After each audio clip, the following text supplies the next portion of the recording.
नमस्कार, मैं सानिका और आप देख रहे हैं न्यूज 21। इंदौर स्थित देवी अहिल्या विश्वविद्यालय में करोड़ों रुपए की लागत से खरीदे गए कंप्यूटरों को लेकर चल रहे विवाद पर विश्वविद्यालय प्रशासन ने स्थिति स्पष्ट की है।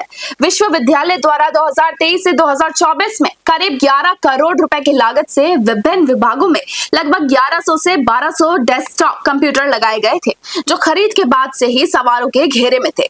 लगातार लग रहे आरोपों की सच्चाई जानने अब जब न्यूज 21 की टीम डीएवीवी पहुंची तो रजिस्ट्रार प्रज्वल खर्रे ने खास बातचीत में पूरे मामले पर से पर्दा उठाया।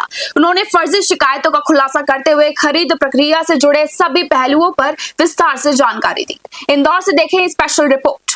ये प्रकरण 2 साल पुराना है, जब कंप्यूटर खरीद की बात चल रही है। इसमें शिकायत की गई है कि हमने आवश्यकता से कंप्यूटर खरीदे हैं। इसके संबंध में आपको कुछ मैं दस्तावेज दिखाना चाहता हूँ। हमारे पास एक दस्तावेज है जो डिपार्टमेंट्स ने डिमांड की थी कंप्यूटर्स की, उनके गूगल फॉर्म उन्होंने भेजे थे।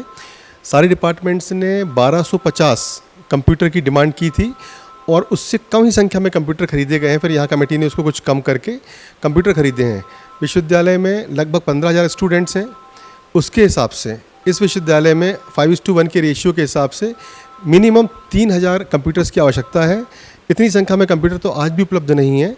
उस समय हमारे यहाँ नेक का दौरा था तो इस विश्वविद्यालय में बहुत कमी थी कंप्यूटर्स की। उसके कारण एचओडी की मीटिंग में कंप्यूटर खरीदने का निर्णय हुआ था और फिर डिपार्टमेंट्स की जो डिपार्टमेंट के हेड्स की जो डिमांड आई थी उसके आधार पर कंप्यूटर खरीदे गए हैं। तो यह एकदम निराधार है यह शिकायत कि आवश्यकता से अधिक कंप्यूटर खरीदे गए हैं। आवश्यकता प्राप्त होने पर सीनियर प्रोफेसर्स की टेक्निकल कमेटी के द्वारा उसके स्पेसिफिकेशन डिसाइड किए गए थे। वो उनकी नीड के अकॉर्डिंगली थे। उनके अकॉर्डिंगली ओपन टेंडर किया गया था। खुली निविदा के माध्यम से हमें कंप्यूटर लिए हुए हैं। सारे कंप्यूटर विभिन्न डिपार्टमेंट्स में प्राप्त हुए हैं, उनका इंस्टॉलेशन हुआ है और उनकी इंस्टॉलेशन रिपोर्ट के बाद ही आगे कार्रवाई की गई है। सर, एक व्यक्ति ईओडब्ल्यू में जाता है, शिकायत करता है, क्या कुछ कहेंगे? जी, मुझे मालूम चला है जिस व्यक्ति ने शिकायत की है एक्चुअली उसका बेटा यहाँ पे डायमंड फेलोशिप कर रहा था, अंकित शुक्ला। उसकी जब मैं रजिस्ट्रार बना तो उसकी पेमेंट की जब फाइल मेरे पास आई तो हमने देखा कि उसने कोई भी रिसर्च नहीं की थी और प्रति माह 60,000 रुपये स्कॉलरशिप वो ले रहा था। मैंने उसकी स्कॉलरशिप रोक दी और फिर माननीय कुलगुरु जी को शिकायत की तो उन्होंने उसकी स्कॉलरशिप बंद कर दी। इस बात से चिढ़ के इसके पिता ने ये शिकायत की है जो निराधार एवं झूठी है।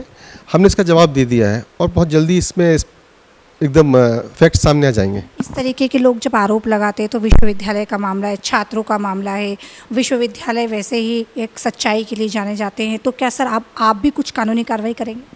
बिल्कुल, हम अपने वकीलों से राय लेंगे और इस प्रकरण के पूरे निराकरण के बाद डेफिनेटली हम अपने वकीलों से राय लेके और विश्वविद्यालय की छवि को जिन्होंने धूमिल करने का प्रयास किया उनके विरुद्ध कार्रवाई करेंगे।